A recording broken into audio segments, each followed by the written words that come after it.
हे दोस्तों, क्या हाल है आप लोगों के। आई होप आप लोग अपने वीकेंड्स एंजॉय कर रहे होंगे। यार मैं एक एजुकेशन एक्सपो में जा रहा था, इससे पहले मेरा ख्याल आया यार why don't make a university on another university situated in Rome city. तो रोमा त्रे यूनिवर्सिटी है बेसिकली, आपको याद होगा इससे पहले मैंने बहुत सारी यूनिवर्सिटीज़ बनाई हैं जिसके अंदर रोमा सेपियंजा और टॉर्विर गार्डा यूनिवर्सिटी ऑफ रोम। तो आज के दिन मैं आपको बताऊंगा कि ये है Roma tray university Roma city के अंदर, यानी कि रोम में एक बहुत अच्छी यूनिवर्सिटी है, पब्लिक इंस्टीट्यूट है। और इनका एप्लीकेशन ओपन हो चुका है। मुझे कल ही पता चला था इसके बारे में, तो आज के दिन चले हम आपको सारी की सारी चीज़ें बताते हैं। एप्लीकेशन प्रोसीजर भी बहुत इजी लगा मुझको ऑनेस्टली स्पीकिंग। तो चलें वन बाय वन आपको ओवरव्यू देते हैं कि क्या क्या ये ऑफ़र कर रहे हैं। पहले तो हम बैचलर्स की बात करते हैं कि बैचलर्स प्रोग्राम ये लोग आपको मुख्तलिफ डिसिप्लिन्स के अंदर ऑफ़र कर रहे हैं, जिनके अंदर architecture, economics, business economics, engineering, और सबसे अच्छी बात मुझे इनकी लगी कि ये लोग ना पॉलिटिकल साइंस के अंदर ये लोग पढ़ा रहे होते हैं। और ऑब्वियसली अगर हम बात करें कि साइंस के अंदर, तो साइंस में ऑब्वियसली ये लोग आपको मेडिकल से रिलेटेड काफ़ी सारी चीज़ें प्रोवाइड कर रहे हैं। और ओवरऑल मुझे इनका बहुत इजी प्रोसीजर लगा है। थोड़ा सा ऊपर नीचे वाला हो जाता है, लेकिन ओवरऑल ईजी है। एटलीस्ट यूनिवर्सिटी ऑफ कटानिया से और पॉलीटेक्निको टोरेनो से बहुत ज़्यादा ईजी है। इनकी भी मैं वीडियोस बनाऊंगा बहुत ही जल्द और अपलोड आपको कर दूंगा। अगर मैं बैचलर्स की बात करूं कि क्या है, फॉर एग्जांपल मैं यहाँ पर साइंस एंड आर्किटेक्चर यानी कि ये ले लेता हूँ, ठीक है। तो इसके अंदर ये लोग बेसिकली, आप अगर यहाँ पर क्यूरिकुलम पर क्लिक करेंगे तो आपको बताएंगे कि इस बैचलर्स प्रोग्राम के अंदर फर्स्ट ईयर में क्या क्या प्रोग्राम्स ऑफर करेंगे, सेकंड सेमेस्टर में क्या क्या ऑफर करेंगे, और फिर एक्स वाई जेड जो भी आप देख लीजिए। बेसिकली ये तीन लॉरा त्रे नाले कहते हैं बेसिकली, यानी कि 3 इयर्स बैचलर्स होता है। हमारे यहाँ भी होता है 4 इयर्स का, तो यहाँ पर 3 इयर्स ऑफ बैचलर्स। तो यहाँ हो गया। और अगर आपको जो भी इनका इश्यूज़ हैं तो यूज़फुल इन्फॉर्मेशन पर आप यहाँ पर क्लिक कर सकते हैं, और इनके बेसिकली यूज़फुल इन्फॉर्मेशन पर नहीं आया, लेकिन ये है कि एडमिशन रिक्वायरमेंट की अगर हम बात करते हैं चलें, तो ये लोग आपसे सिंपल मांग रहे हैं कि 12th ईयर ऑफ एजुकेशन, यानी कि आपका इंटरमीडिएट, ओ लेवल्स यानी ए लेवल्स कंप्लीट होना चाहिए, या फिर इक्विवेलेंट डिप्लोमा वगैरह ये सब कुछ होना चाहिए। और तो और मुझे इनका इसके बारे में ये भी पता चला कि यार ये लोग एप्लीकेशन फ़ीस भी चार्ज करते हैं अनफॉर्चुनेटली, लेकिन कुछ सिनेरियो केसेस में नहीं क्या कर रहे होते हैं, वेव भी कर देते हैं। फॉर एग्जांपल अगर मैं एक कोर्स सेलेक्ट करने जा रहा हूँ तो choosing course find the right one for you, मैंने सिंपल उस पर बैनर जो आ रहा होता है ना वो मैंने क्लिक कर दिया। अब यहाँ पर जो होता है ना वो खुद आपको डिसिप्लिन्स के हिसाब से वो कैटेगराइज कर देते हैं कि यार आपकी फील्ड क्या है, आपकी डिज़ाइड जो है वो किस में जाना चाहते हो। तो सिंपल फिर वो स्टार्ट योर एकेडमिक पैथ पर आपने क्लिक कर दिया सिंपल, और फिर उसके बाद इंफॉर्मेशन एंड कॉन्टैक्ट यहाँ पर लिखा हुआ है, और ये नीचे।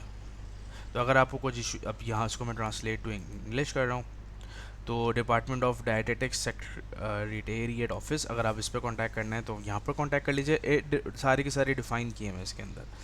और फिर यहाँ पर कोर्सेज़ अगेन वही बात कर रहे हैं कि भाई कौन कौन से बैचलर्स के अंदर ये लोग ये कोर्सेज आर्किटेक्चर से रिलेटेड जो है ना वो ये ऑफ़र कर रहे हैं, ठीक है। सिविल इंजीनियरिंग आर्किटेक्चर में ही आती है। और मास्टर्स आप देख लीजिए, ये तो एक नॉर्मल चीज़ हो गई, ठीक है। अब इसके बाद अगर आप देखना चाहते हो कि अपने कौन कौन से आप लोग पढ़ना चाहते हो यार यहाँ पर, तो सिंपल यहाँ पर स्टडी पर जाओ। स्टडी पर जाने के बाद आप कोर्स कैटलॉग एक नज़र पढ़ लो, नहीं पढ़ना है कोई मसला नहीं है। यहाँ पर एक छोटी छोटी आपको गाइडलाइन दी हुई है, बैचलर्स कोर्स में क्या चाहिए होता है, मास्टर्स कोर्स में क्या क्या चाहिए होता है वगैरह। तो अगर अब मैं मास्टर्स की बात करता हूँ, यहाँ पर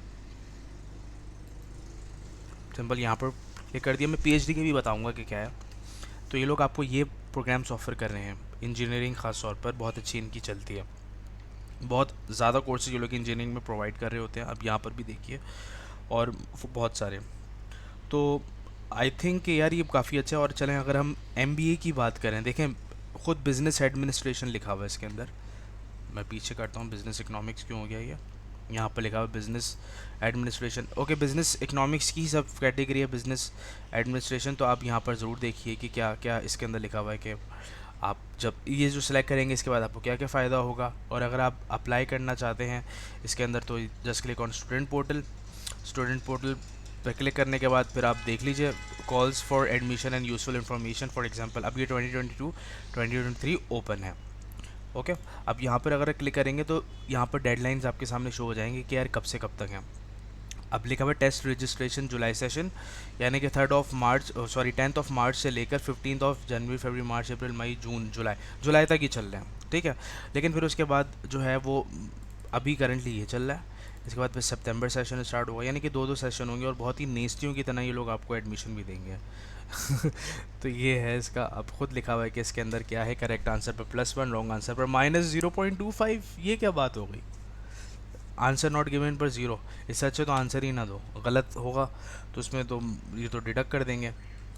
तो टॉल्क एग्ज़ाम से रिलेटेड भी बहुत सारी चीज़ें लिखी हुई हैं, अगर आप फर्दर देखना चाहते हैं टॉल्क एग्ज़ाम से रिलेटेड तो आप देख लीजिए। रिजर्व एरिया पर सिंपल मैंने क्लिक कर दिया था, तो ये ईच एंड एवरीथिंग ये जो है मैंने इससे प्रीवियसली पहले अप्लाई किया था, तो उसके अंदर आपको बता देंगे कि क्या है टॉल्क एग्ज़ाम, तो किस तरीके से हमें करना है। अब सारी चीज़ें तो हो गई, अब डॉक्यूमेंट्स की हम बात करता हूँ कि डॉक्यूमेंट्स की क्या है। देखो सारी यूनिवर्सिटीज़ का एक ही डॉक्यूमेंट है, वो ये है कि अगर आप बैचलर्स में अप्लाई करो तो इंटरमीडिएट होना चाहिए आपके पास, उसकी डिग्री एंड मार्कशीट, आपके पास लेटर ऑफ रिकमेंडेशन, सीवी होनी चाहिए, लेटर ऑफ मोटिवेशन होनी चाहिए। बस यही चीज़ें होती हैं मैक्सिमम, और इसके अंदर भी ये है कि भाई सारी चीज़ें हैं, बस आपको बैचलर्स की ट्रांसक्रिप्ट एंड डिग्री होनी चाहिए, दैट्स इट। और इसमें ऐसा तो कुछ है ही नहीं है। अब एक सवाल होता है यार कि पब्लिक यूनिवर्सिटी ट्यूशन फ़ीस कैसे हम रिप्रेजेंट करेंगे। देखें tuition and universities fees taxes पर क्लिक करें हम, और नीचे आ जाइए, इसको ट्रांसलेट टू इंग्लिश कर दीजिए, ठीक है। अब होता क्या है कि इसे परिफिकाटो के ज़रिए ना, ये प्रेजेंटेशन पेज है, अगर आप देखना चाहते हैं कि इसे क्या कैसे कैलकुलेट ये लोग करते हैं, तो आप सिंपल यहाँ पर देख लीजिए कि यार क्या लिखा हुआ है इसके अंदर, ट्रांसलेट टू इंग्लिश लिखा हुआ है, तो देख लीजिए इसके बारे में। लेकिन इसे तो अभी आपको नहीं ज़रूरत है, इसे जब आप वहाँ जाएंगे तब बनाएंगे। अब इसके बाद ये खुद कह रहे हैं कि भाई इसे की बेसिस के ऊपर आपका जो है फ़ीस बनाई जाएगी। इसे बेसिकली एक प्रोसीजर होता है, एक डॉक्यूमेंट होता है जिससे आप सोशल बेनिफिट्स इटली के हासिल कर रहे होते हो, ठीक है। और ये सारी चीज़ें इसके अंदर लिखी हुई हैं, क्या है इनरोलमेंट फॉर एकेडमिक ईयर। अभी तो खैर प्री इनरोलमेंट, जब रिज़ल्ट आपका मिलेगा तभी आप प्री इनरोलमेंट करोगे ना। इसके अंदर ये चीज़ें लिखी हुई हैं, थोड़ा सा पढ़ लीजिएगा, ईजी है, मुझे तो ऐसे ही लग रहा है बिल्कुल इसमें। अब हम पीएचडी की बात करते हैं, स्टडी पर क्लिक करके हम यहाँ पर सिंपल पोस्ट ग्रेजुएट कोर्सेज़ पर क्लिक कर देंगे, ओके। अब इंफॉर्मेशन और पब्लिक कॉल्स जो होती हैं ना, उनकी एक अलग ही इटालियन वेबसाइट पर इन लोगों ने अपनी बनाई हुई है, जिसके ऊपर ये लोग पब्लिश करते रहते हैं कॉल्स, जो कि मैंने यहाँ पर क्लिक कर दिया है, ओके। और आई डोंट थिंक सो कि यार ये अपडेटेड है, तो इसके लिए आप लोगों को ख़ास तौर पर ये देखें, अब मुझे ऐसा लग रहा है, खैर I am not sure of it, लेकिन ये है कि हमेशा इंटरनेशनल ऑफिस से ही कंसल्ट करना पड़ता है कि यार एडमिशन मुझे पीएचडी में लेना, तो मैं क्या करूँगा, ठीक है। How to contact state exams and post graduate courses office, आप सिंपल यहाँ पर क्लिक कर देंगे, and again translate to English. ये इसमें इनकी डिटेल्स दी हुई है। ऐसे में पीएचडी पढ़ाता नहीं हूँ वैसे, ऑनेस्टली मैं लोगों को, मुझे प्रोसीजर खुद ऑनेस्टली नहीं पता, तो जब भी मैं ज़्यादा इसमें घुसता भी नहीं हूँ। जिस चीज़ में मुझे पता है वो मैं बिल्कुल 100% दूसरों को बता देता हूँ। तो दोस्तों होपफुली आपको समझ में आ गया होगा। कोर्सेज ऑफ इंग्लिश पर ज़रूर देखा करें, जैसे कि अभी मैंने शो किया हुआ है। तो ये आपके पास ना प्रोग्राम जो है ना, ये entirely taught in English program है। और फर्दर मोर आप देख सकते हैं एकेडमिक ईयर के अंदर प्रीवियसली कौन कौन से आपको इंग्लिश में किया, तो आप इंग्लिश में लीजिएगा। इटालियन में आप जाएंगे, फिर वो प्रिपरेटरी कोर्स होगा, फिर उसके बाद रिटर्न के अंदर आपसे गलतियाँ होंगी, हज़ार चीज़ें। इंग्लिश लीजिए, इंग्लिश में आपको बहुत अच्छा है। और तो और ये है कि यहाँ पर इनके नंबर ऑफ़ प्रोफेसर्स हैं, नेम ऑफ़ प्रोफेसर्स मौजूद हैं जो कि ऑफ़र करते हैं इस प्रोग्राम को।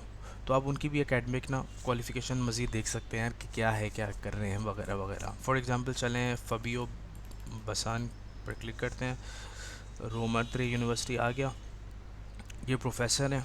जब मैं देखो लेटर ऑफ मोटिवेशन जब बनाता हूँ ना, तो उसमें ये सारी चीज़ें लिखता हूँ कि यार ये प्रोफेसर हैं, इंटरनेशनल इकोनॉमिक्स पढ़ाते हैं यहाँ पर रोमा 3 यूनिवर्सिटी में, ठीक है।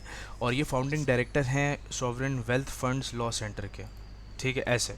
और तो और मैं ये भी फिर आगे से बोलता हूँ, उन्होंने एक बुक पब्लिश करी है क्या नाम है, law of sovereign wealth fund, और उसके अंदर क्या क्या चीज़ें बताई जा रही होती हैं, मैं डिस्क्रिप्शन पढ़ लेता हूँ और इसमें बता देता हूँ, फिर मेरा क्या हो जाता है, लेटर ऑफ एक्सेप्टेंस मेरा ईजी हो जाता है।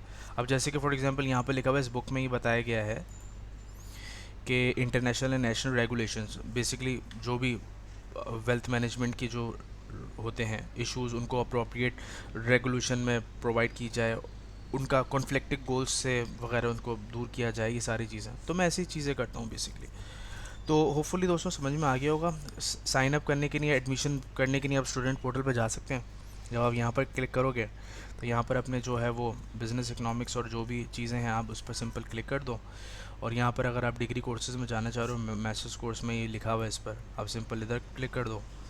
और अप्लाई कर दें इसके ऊपर, इजी तरीके कार है ऑनेस्टली, ये भी मैं बताऊंगा। दोस्तों बहुत शुक्रिया सुनने के लिए, अल्लाह हाफ़िज़।